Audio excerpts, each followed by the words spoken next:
You don't have to be a fan of William Shakespeare or Chloe Zhao to love this movie. Hamnet is one of the most honest portrayals of grief that I have seen in cinema in a long time. Because in most movies, someone will die, and then everyone grieves about it for like 3 scenes, and then they kind of just plow on with the story. This movie really focuses in on the death of a character, and it holds it for so long. Like, you feel like you're sitting through a 2-hour funeral. The movie is absolutely incredible. And I wasn't a big fan of Chloe Zhao, and this movie I absolutely loved. Everyone told me it was going to be the best picture of the year. I didn't really believe them because I just don't buy into hype. I remember when everyone was hailing No Country for Old Men, and then I saw There Will Be Blood, and I thought There Will Be Blood was incredible, and No Country was just okay. And I feel like No Country is a very good movie. I'm not going to get into all that, but it is a very good movie. And I got kind of petty when There Will Be Blood lost everything.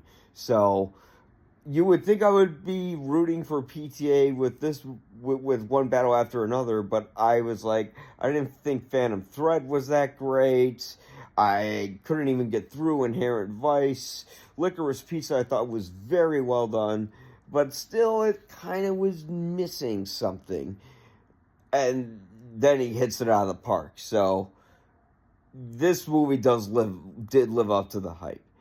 It will, when you get to the final moments of the film, it will absolutely floor you, because you realize that you go through grief and death, but if you could come out at the other end, your existence can mean something.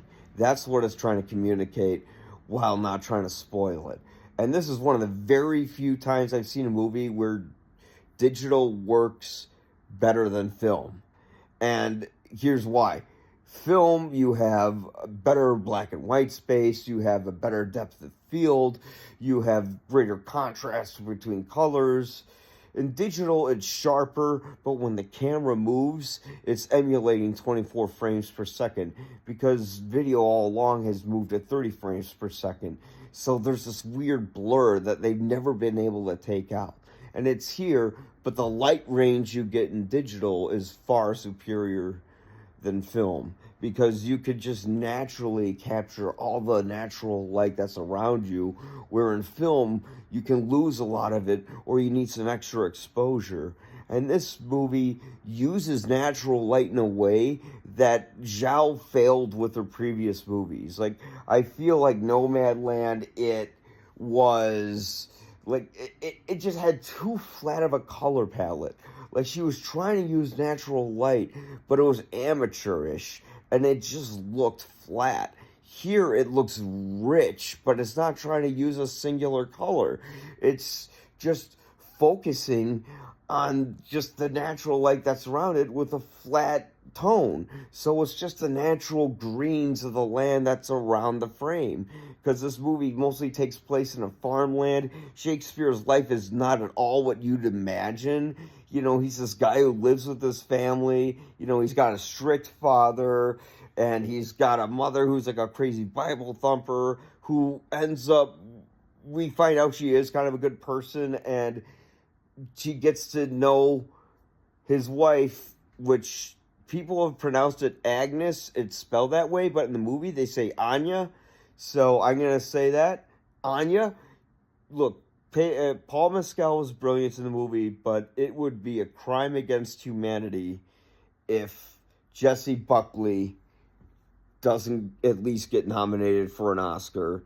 She is one of the best performances, if not the best performance of this year. I don't say that lightly, because a lot of people kind of overhype performances, and I don't like to say, no, this is the best one, that's the best. This one kills you. When you get to that final scene with her, oof. So yeah, strong recommendation from, someone who came in as a doubter and came out as a believer. This is, and if you have any if the word Oscars and Shakespeare gives you bad flashbacks to Shakespeare in Love, don't worry, it's nothing like that situation.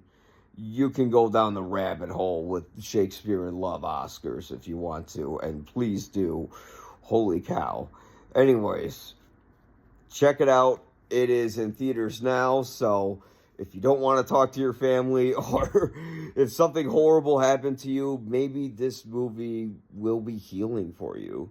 It'll, not just as I write in my review, touch your heart. It'll rip it out of your chest, kick it around the room like a soccer ball, throw it in the trash, clean it in the sink, and then put it back in your chest. It'll be a movie that makes you question why you even exist and then reaffirms why you do. Is it the best picture of the year? No, it's a tie between that and One Battle After Another. But I mean, I'm a PTA fanboy, so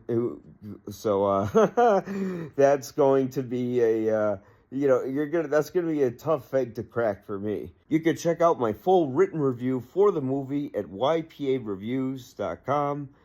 Maybe if you're on YouTube, there's actually, like, in the description, a little link to it you can click, because in TikTok I don't think it'll let me do that. Oh well. All right, 4 out of 4 Guinnesses. That's what I gave it there, and that's what I give it here.